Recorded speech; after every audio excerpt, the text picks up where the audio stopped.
नमस्कार दोस्तों, आपका शॉर्ट हैंड स्टेनस सक्सेस में स्वागत है। आज का सुविचार है, शिक्षा बहुत जरूरी है। शिक्षा बहुत जरूरी है।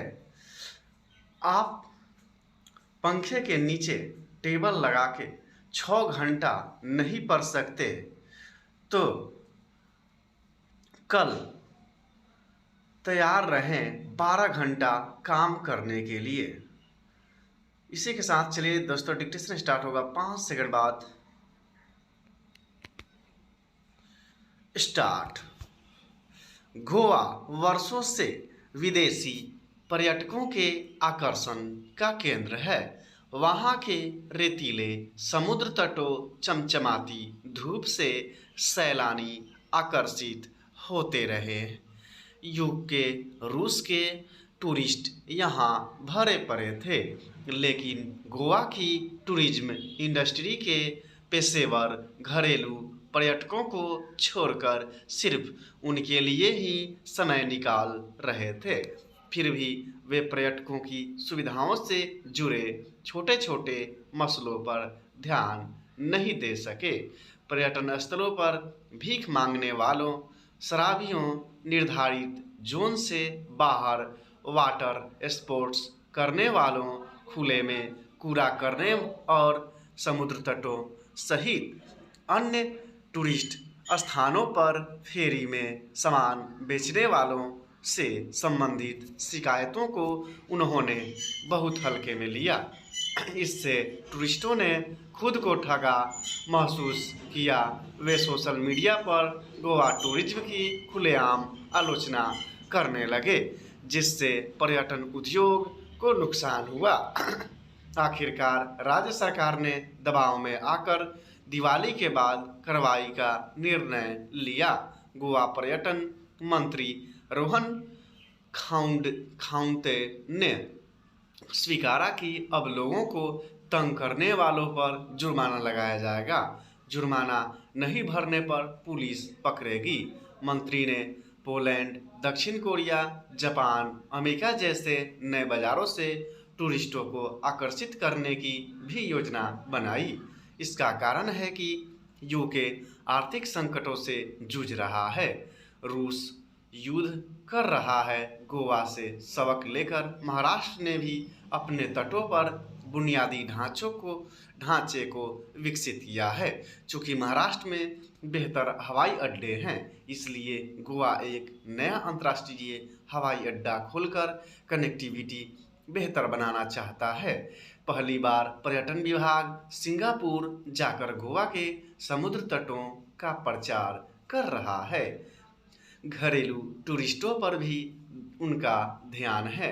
इस वाक़ये से हमें ये सबक मिलते हैं, एक ही मार्केट में सब कुछ न लगाएं। गोवा पूरी तरह यूके रूस के टूरिस्टों पर निर्भर था। घरेलू पर्यटकों की उपेक्षा होती थी, पर कोविड के 2 सालों में इन्हीं घरेलू पर्यटकों ने गोवा पर्यटन उद्योग को बचाया। किसी भी उपभोक्ता की शिकायत को इग्नोर न करें, चाहे वह सोशल मीडिया पर हो। यह किसी भी बात को सेकंड्स में पूरी दुनिया तक पहुंचा सकता है।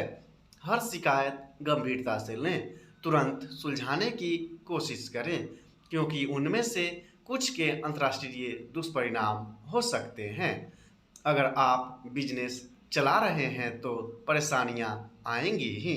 गोवा के समुद्र तट कबाड़ बने हुए थे और यहाँ वहाँ बिखरी बियर की टूटी हुई बोतलें नंगे पांव चलने वाले को चोट पहुँचा देती थी। अब सरकार वेंडरों के माध्यम से खाली बोतलें कलेक्ट कराने के सिस्टम पर विचार कर रही है। सुरक्षा एक अन्य मसला है और यही कारण है कि पर्यटन मंत्री गोवा के सीएम से अनुरोध कर रहे हैं कि वे सभी विभागों की एक संयुक्त बैठक ले, ताकि टूरिस्टों को बेहतर सुरक्षा मुहैया कराई जा सके। ऐसा कभी न सोचें कि आपका कोई प्रतिस्पर्धी नहीं है। ईश्वर की कृपा से अगर प्राकृतिक सुंदरता मिली है तो अति आत्मविश्वासी न बन जाएं। कि कोई प्रतिस्पर्धी मैदान में नहीं आएगा, वे कहीं से भी आ सकते हैं। याद करें कि कैसे Nokia phone company Kodak photography company की प्रतिस्पर्धी साबित हुई थी, कोई और फोटोग्राफी कंपनी नहीं। प्रतिस्पर्धियों पर भी नज़र रखें, यह न सोचें कि आपको कोई हरा नहीं सकेगा। आप आज जिस पेन से लिखते हैं उसे वाटर मैन ने इजाद किया था।